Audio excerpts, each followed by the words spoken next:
Yep. Hi, I'm Martin. I'm from Alabama. And this build we have here is a bit of a hodgepodge, but one I've been working on for the last year or so.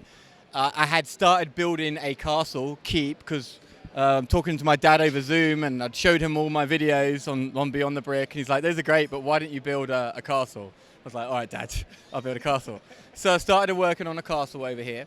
And the castle by itself is, in my mind, is replicant of a feeling of like Arundel Castle, right? I haven't been home for a couple of years. And one of the things when we go home and visit our family is we go to this castle, hang out. And this set in the way I've got it done right now is set in modern day. So in the front you have little knights jousting, people with swords. And the reason is because we like to go watch those things. Yeah, our kids enjoy it, we love running around. This scene can change to a medieval scene if I want it to. I've had it in a store display as a Robin Hood attacking Nottingham Castle scene. But so that's basically what we have here. Then we have an overspill of city, like some real life buildings, and these are real replica buildings in the town of Chichester that are important to us.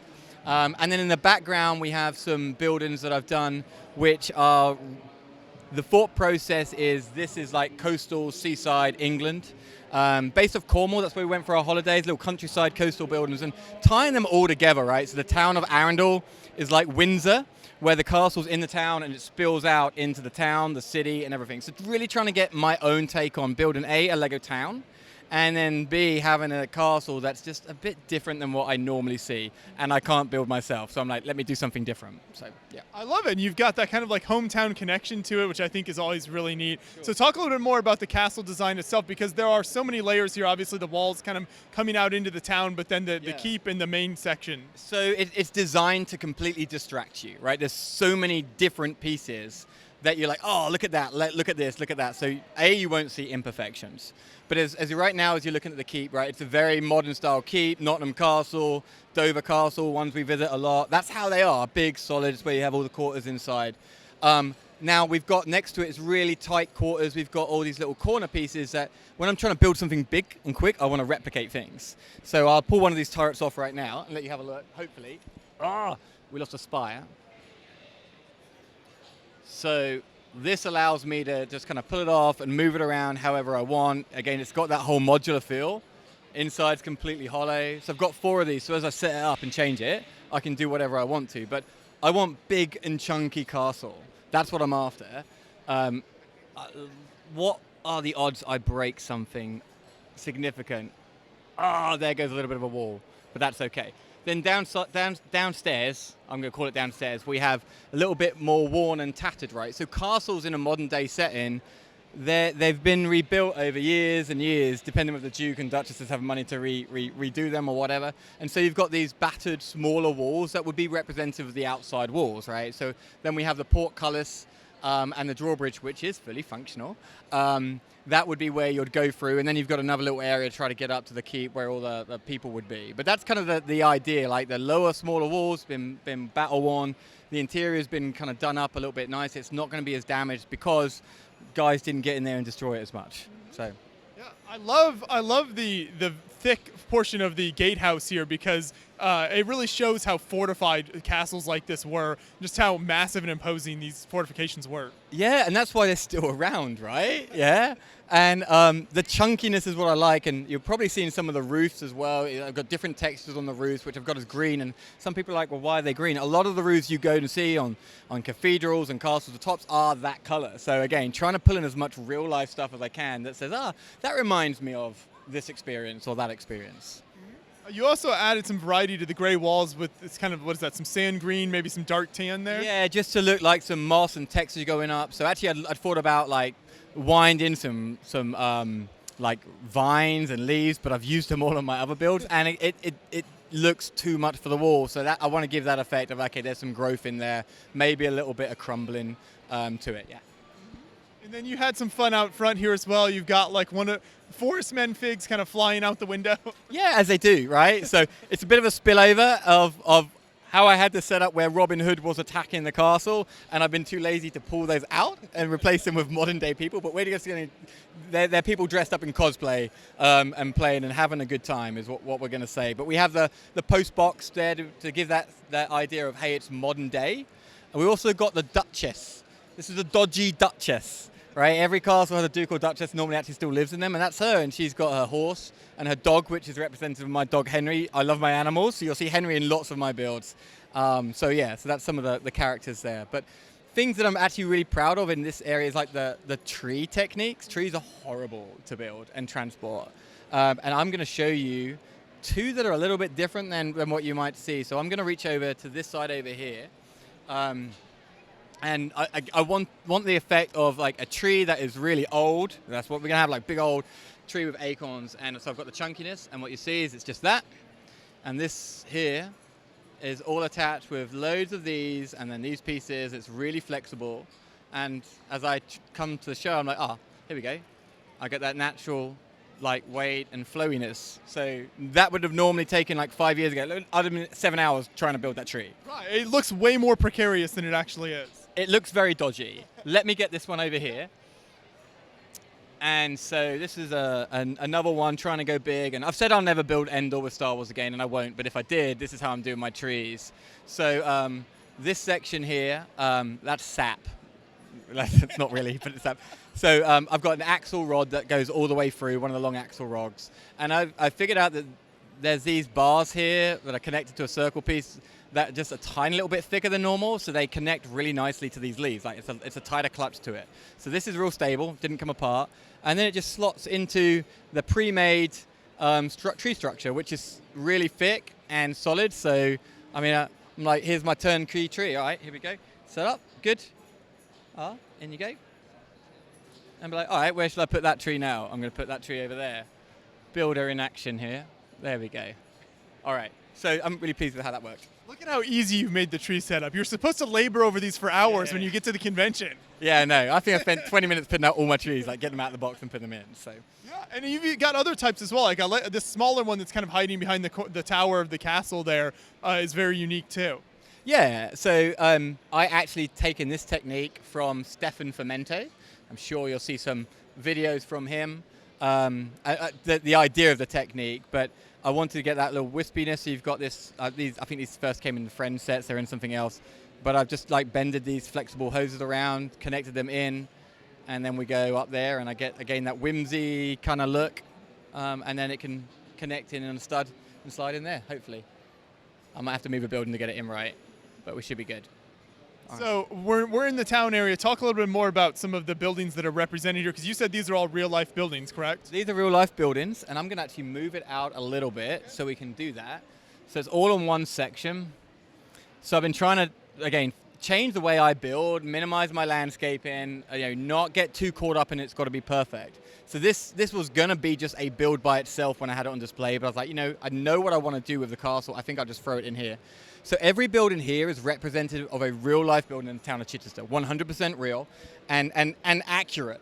So this I'm going to show you, I'm going to pull out. This is a bit of that COVID project, right? I haven't been able to go home, so it's like, how do you travel? Well, I'll travel by building Lego. So this is Cookies and Crumbs. It's a little cafe that is in the town of Chichester. Every time that we go there, I get a bacon sandwich. My wife gets a hot dog sausage, like it's a sausage hot dog deal that she loves. And this is what the store looks like. So you've got Zane here. He doesn't normally wear a spinny hat. So the last photo I have that we were there is him standing in front with my brother, but my daughter's put my brother in the horse scene over there. This actually, surprisingly enough, actually opens up. And it's not beautiful. Did I kill someone? I didn't. Okay. So in the window, in the middle there, that's my mum and dad having a cup of tea, and that we sat in that exact window many times. And then the tight quarters down here is actually exactly how it looks. So I'm really pleased. So yeah, each building is representative. So this is Cookies and Crumbs. That's my daughter running in there. So I'll move that one out. I won't do all of them. This church here is the oldest church in the town of Chichester. I think it's from, it's over 10,000 years old. I think that'd be right. And it was based off a Nordic style when the Nordic guys came in, and it's like 1,000 years old. 1,000 would probably be better. You're better at 10,000 might be a little off. Maybe. Thank you for correcting me. Yes, 1,000 years old. That doesn't seem old enough. Anyway, so that's sitting there in the middle of the town in the high street. So this layout is not what the high street looks like, but I wanted the design to make you have to look at different angles and see things. So there's different ways you can see stuff. This shop, this building over here is called Zigzag. and it's where I get my shoes from when I go home. I try not to buy shoes in America because I think they don't look as Do good. we not make shoes good enough for you, Martin? Is that the problem? Everyone wears the same shoes. I don't want to wear the same as everyone else. So that's Zigzag the shop. This is a representative of a pub called The Globe. Now, it's not called The Globe, and near us is a naval town called Portsmouth. I spent a lot of time there. So inside, you've got some naval guys in there from, let's say, the 1900s. So that's a couple of hundred years old, right? Yes. Good. I'm catching on. But yeah, so you zoomed in, you saw the little ship that I have sitting in there. We've got a couple of little rooms. So that's what the building looks like. It's just a different theme to it. We have this building over here, which is a little flower shop. It's not as well done, but it's representative of where we got our wedding flowers when we got married. We got married in Chichester. I love that little flower arch kind of over the entry there. Thank you for that. I appreciate you noticing the details. This building here, and I'll pull this one up and show you. This was the last one that I added. So there's a place called Palant House in Chichester, one of the oldest historical buildings. This is a building just in the photographs that's just sitting next to it. And I was really wanting to use a blue, and then the pictures that uses the blue, but I'm quite proud of my window techniques. I've done a good job, I think. I used to say I didn't build buildings, but I do now. And it's fairly solid and slides in there. And then I'll skip over the flats, because the flat is, oh no. Oh, we're broken. Go past the flats. This is my favorite building. And this is called the Dolphin and Anchor, real life building in Chichester. And there's no one inside because it's like 4 o'clock in the morning. Everyone's gone home. So it's a pub. And you've got a couple of dolphins up here, and I've lost the anchor that's there. And if you Google the Dolphin and Anchor, it will look like this, a little bit bigger. We've got a photograph in our house where we sit in this window. And out here is a giant cathedral called Chichester Cathedral, one of the things I'm currently working on. So as this build progresses, you'll eventually have the cathedral sitting opposite here, and it will be that add-in. So this build is a real personal build for me. But again, the windows, I've used a lot of pieces that you're like, how did you do that? And I'm not sure how I did that. I've got a little bit of interior in the inside, the upstairs. I don't need it, right? I'm trying to force the eye to look just only in a couple of places, not every place. So there we go. But yeah, this part's a pretty personal part to me. So have you been able to show these to your parents then, or send photos, that sort of thing? No, I haven't, because when I do, they'll tell me to build something else. So no. Yeah, no. I think they tell me I'm too old to play with Lego, so I'll best not do that. This section here again, was going to be a little bit of a standalone, but works well in this. There's no interiors in these buildings. They've kind of got that artsy, whimsical look. And I started with this one over here, and they all come off in their own sections, pretty solid. You've got a little sailor, fisherman guy that lives here, and he feeds a cat. And it's representative of like the English countryside, seaside life. So this could be on a harbor wall, or in this scene, I just want it raised up so you can see it for depth. Because my biggest struggle with building a Lego town or a city to display is like, how do I make that depth that I like in all my builds? We've got a whimsical one here, which is we've got a bunch of animals. It's like a little vet clinic or crazy cat lady house, which again, we like animals. There's lots of animals in there. I wanted to put a pink building in, and I wanted to fit it in, and I was really struggling with how I was going to fit this in, but it slides in nice. Again, same picks up, but what I want to show you is, let's get these windows out. So the windows don't connect in. I lost the door frame as well. So, lots of times when we build, we're like, I'll get some windows and I'll build windows. I'm building my own things. I want the windows to have a little bit of angle and creak in them. So these do not sit in perfectly. And the doorknob fell off. Let me put that gold doorknob off. You'll see me now. This is me walking Henry over here. I dropped my umbrella. And this reminds me of in the town of St. Austell in Cornwall. My aunt's house is about here, and there's a little post office I used to go to as a kid. And it reminds me of what that looked like. And I just wanted just a lot of different texture. And again, I want to have so many different types of architecture in the build, because that's really true to how things are back in England. I think in other places as well. And mixing them together and seeing how they work and how they present together. I think that was in like that. I think I had it lined up with a wall. And then you saw that straight. So my nice touch, or my flex, is this antenna, which I think is about $100 in value, that all the classic space people and Fazoom and Chris Giddens probably want to complete rare sets. I'm like, well, I'll stick that on my build. You might as well just have a goat farm here. Well, there is one here. So, yeah, to be fair. Yeah.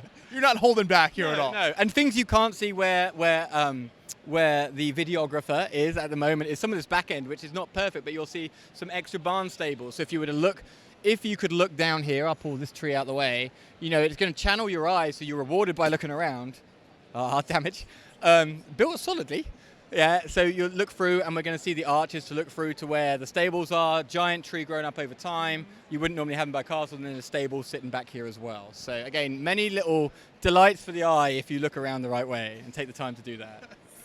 No, this whole layout is so fantastic. So I love how personal it is to you as well. So you mentioned some of the other ideas you have. So what are the plans in terms of expanding this, both the town and the castle portion? So the castle can be easily expanded by just building these walls, right? So as I need to increase it, I will.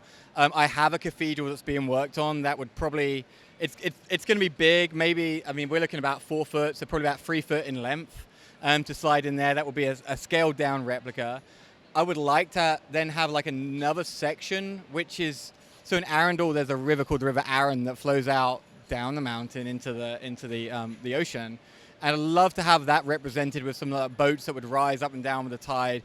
You always have that challenge of what do I do with water? Well, I don't need water because the tide goes out and the water's drained and the boats are just sitting there on riverbeds. So that's where I would think, but I'm just going to build buildings and then figure out, okay, what can I do? Next time I display it will be laid out completely differently, I'm quite sure. Yeah. Yeah, and so what is the reaction like? Because right now at this show, we're in Birmingham, Alabama. That's a long way from the English coast, Yeah. So what are people's reactions when they walk up to this display and maybe you start explaining it to them? So that's one of the things. I think this is one of those that require me to be let me tell you what this is. And then that brings that personal aspect in. Purposely, it's not loaded with minifigures. I just haven't got them in there. A, laziness, but B, I want you to be rewarded by saying, okay, I'm going to take a look. If I look at children right now, they're looking around at angles and he'll see a cat in a window. I want that reward to be there rather than the obvious one in the way I'm building it right now. So, but in terms of what are your reactions, I don't know yet. Well, come back to me at the end of the day. What's your reaction? I love it. As someone who has visited at least near some of the areas that you were talking about here, seen some of this type of architecture in England, I think this is fantastic. I think you've represented a lot of this very well. So I love that you're representing more of this type of architecture that maybe we don't see a lot here at LEGO shows in the U.S. Sure, and I think it'd be very similar to an American going to an English show and bringing in a bunch of skyscrapers and be like, that's pretty cool because you wouldn't see them. So yeah, maybe I'm educating a little bit culturally, which is nice to do. Does the videographer, would they like to see the portcullis raise and lower? I would like to. You would like to. What view would you like? Would you like the view from here or here? So I'm going to do the portcullis first. I'm going to move a house, which actually creaks as they would. So I'm going to reach in here. And it's actually really hard to turn. You're welcome to do it yourself if you want to. And it's not a normal gate. I've built that out of bricks and snot bricks and stuff. I want it to be nice and chunky because it would be nice and chunky. And then we're going to need to remove the dodgy Duchess there. Thank you, sir. Clear? All clear? Oh, excellent. So we will now raise the drawbridge. I do. Oh, yeah. I want to be able to play with my castle. So I'm really pleased with that technique. We may put the dodgy Duchess back at your leisure. Thank you. John is very multi-talented. He can multitask there. One-handed skills, yeah. I love that there's some playability to it as well. With a castle, you've got to have some of those elements. I think so. I'd like to. And this evening we can play soldiers in there if you'd like to. So yeah. Yes, you can set up a little attack. But this is so fantastic, Martin. Obviously, I love checking out everything you bring to these shows. It's always amazing to see what you're working on. So I'm glad you've gone this direction with it, and I can't wait to see more of what you do in the future. Yeah, me too. Thank you. Thanks for being here. Cheers.